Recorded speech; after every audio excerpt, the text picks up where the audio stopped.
All right, so a warm welcome to you. I've come to present you with, this exciting subtitle. Yes, this exciting subtitle, which is definitely on what we call the criminal justice process in our country. All right, so which means I'm addressing question 3 over the section C.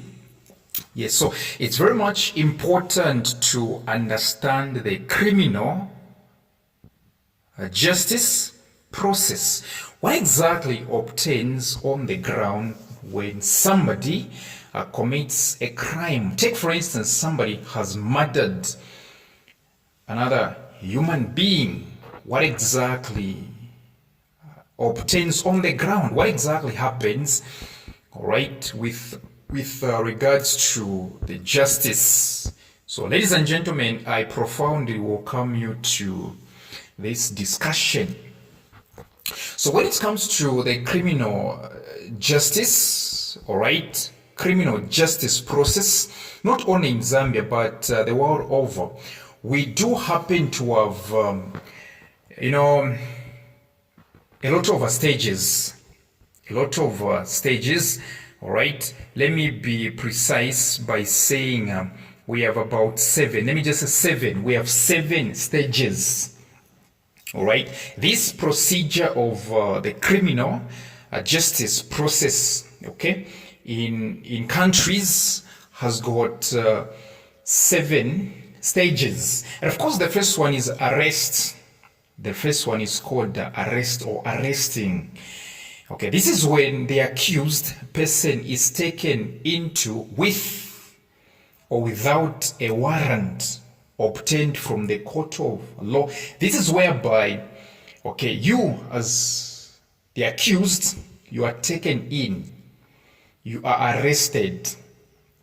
So during this stage, the police officers, all right, men and women in uniform, are very much eligible. They're very much eligible to arrest you, whether they have gotten the warrant from the courts of law or not. Here they will just arrest you. So the first one is called arresting. Yes. So peradventure you were wondering what stage is arresting during the criminal justice process? Well, it's the first one. I'm pretty sure that some people think it's the stage, it's the last stage. It's not the last stage. In fact, it's the first stage. Arresting is the first one. And so the second one is called the plea stage. This is where the accused pleads guilty or they plead innocent. But before that, let me tell you what happens before they can plead innocent or guilty. During this stage, all right, okay, a charge against the accused is read. This is whereby you, as the accused person, okay, you stand, all right, you stand in the courts of law. You're going to stand in the courts of law, and then the charge will be read against you. The court is going to read, okay, it's going to read to you. They'll be like, Mr. Banda or Mrs. Banda, okay, there is a case that is presented, okay, to the courts of law, and it elaborates that on this day, on this particular day, right, you caught a 2-year-old girl and you forced yourself in an attempt to have a sexual ambiguity with a deliberate intent. So you're going to this is the stage where okay, the case against you is read and you have to Listen attentively. So the court is going to do that for you. All right. So this is the first appearance in the court. This is the first appearance. This is the first time the accused appears in the courts of law. This is the first time the accused appears in the court of law. Yes. So now the court is going to ask, do you plead guilty or innocent? All right. So you're going to realize that if the accused pleads innocent, let me start with guilty. Let's say the accused pleads guilty. They'll say, yes, I plead guilty. I did this for real. All right. You know what's going to happen? What's going to happen is that there is a record that is going to be established. This record is called a plea of guilty. Once you admit that for real you committed the crime, this is where everything ends. All right? Okay? You're just sentenced and the stuff. All right? Okay? One record is opened. It's called a plea of guilty. All right? Mm-hmm. But let's say you say, no, I didn't do it. Let's say you are denying. Okay? Then what is going to be opened is what we call a plea of denial. A plea of denial is recorded or is taken. Okay? Now, since you are denying, right? Okay, there is a need for another date to be set. This date is called a date for trial, which means a date for a trial has to be set since you are saying you didn't do it. All right. So now. Since you said you're innocent, all right, we have to enter into the third stage. The third stage. The third stage, all right, is called the trial stage. So during this stage, we have two parties. The first party is called the prosecution part. Okay, this party comprises the complainant, the one that took the case to the courts of law. They're going to come with their lawyers, everyone, their witnesses. It's called what? The prosecution party. Yes, it's going to be called the prosecution party. The second party should be called the defense party. This is the one that is going to comprise the defendant, which means the accused, right? The accused, okay, together with all their lawyers. Okay, yes. So the prosecution party, okay, or the prosecution case is when the prosecution calls their witnesses to give their accounts, known as examination in chief. So the prosecution party is going to call all the witnesses to give their stories, their accounts. All right, they are going to testify against the defense part, against the defendant. Okay, against the defendant together with his lawyers. So each witness may be cross-examined by the defense. Yes, so even the lawyers from the defending party, all right, will be cross-examining, okay? It will be cross-examining.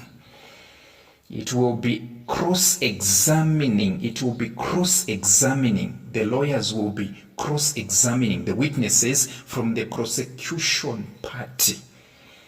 So each witness from the prosecution party will have to be examined.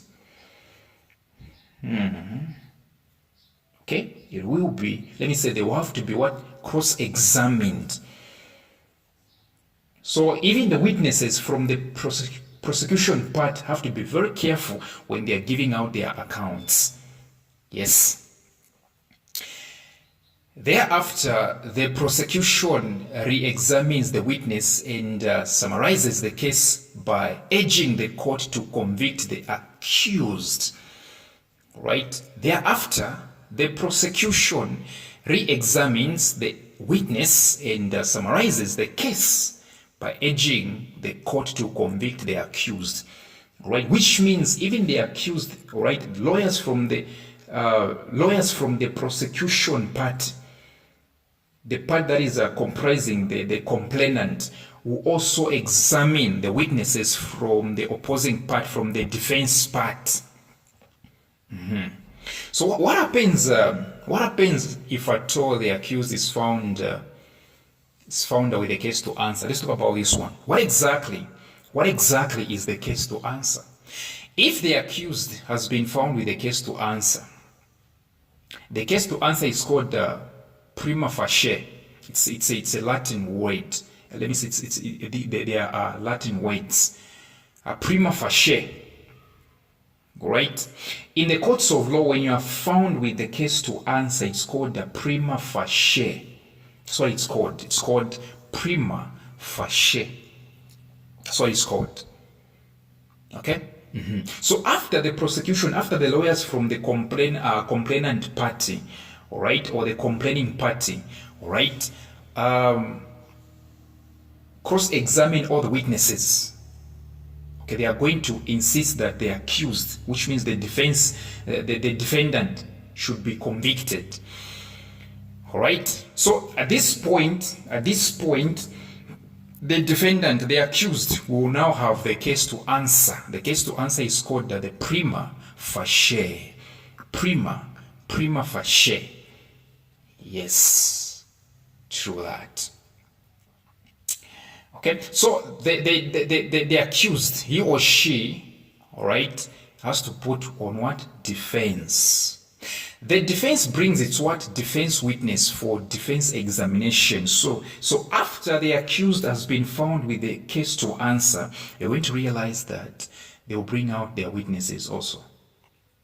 Witnesses have to be introduced. They have to be what? All right, they have to be examined defensively. Now, after this one during trial, it's very long. After cross-examination by the prosecution, by the lawyers from the complaining side, all right, okay, the defense also re-examines to control the cross-examination and close the case by urging the court to find the accused innocent. Let me explain here. Okay, so after the accused has been found with the case to answer, or the prima facie, all right, you're going to realize that they're going to come up with their own witnesses. And these witnesses, okay, they are going to testify for the defendant. They will say, no, he didn't do it. He didn't do it. Okay, he didn't do it. He didn't do it. Right? Because this happened, what happens actually was this one. No, this one wasn't even there. Okay? Yes, the 2-year-old girl, okay, was just passing and the man was not even at home. You get the point, right? So after the witnesses have, have testified for the defendant, they are going to be cross-examined by the lawyers from, by the prosecution from the complaining side. Yes, true that. Okay, so even the lawyers from the defense part, from the defendant part, right? They are also going to insist. Okay, they are also going to insist. They are also going to insist that the accused is proven innocent. Our guy is innocent. Now, so the fourth stage is called the final submission. Final submission. So during final submission, both the prosecution and defense parties make final submission by addressing the judge with their strong points. The fourth one is called final submission. It's called final submission. During this part, you're going to realize that, all right, the lawyers from both sides, okay, present the judge, the magistrate, the judge, with their strong points. Okay, they have to give the reasons why. Let me say the prosecuting part has to give the reasons why the accused should be convicted, should be imprisoned, should be sentenced. All right. Okay. Equally, the defense lawyers from the defendant, all right, have to give out strong points. They have to give reasons why they shouldn't, the accused, why the accused shouldn't be arrested. I mean, convicted, imprisoned, sentenced. Yes. So now the fifth part is called judgment. The fifth part is called what? Judgment. Okay. Of course, you know the judge or the magistrate. The judge or the magistrate will deliver. He or she delivers final ruling or verdict or judgment. So the word judgment has got two other names rather, okay? Yes, it's also called ruling. Let me say final ruling or a verdict. Yes. Yes. Okay? So now let's go to the sixth one, right? Is it the sixth one? Yes, let's go to the sixth one. It's called records of a previous conviction. The records of a previous conviction, right? Just like the name suggests, previous, right? So this one checks whether the accused has committed similar, all right, crime before. Okay, what exactly has the accused conducted his life? All right, yes. This stage seeks out to dig. Let me say it seeks to dig out the past life of the accused. Have they committed a crime before? All right. So it's called the records of previous conviction. The prosecutor then reads to the court any previous conviction here. The prosecutor will have to read to the court any previous conviction. Okay? So, yes, lawyers from the prosecution, but they're going to dig deeper into the lifestyle of this accused person. Yes, they're going to read previous convictions before the courts of law against the defendant, the accused, the defendant. So now, in this case, let me say after this one, the defendant will either accept or reject the claims, the records. You say, we need to all right. All right. Okay. Remember, the fifth one was judgment. So already this person is judged, whether innocent or guilty for real. Remember, the judge has got the final say.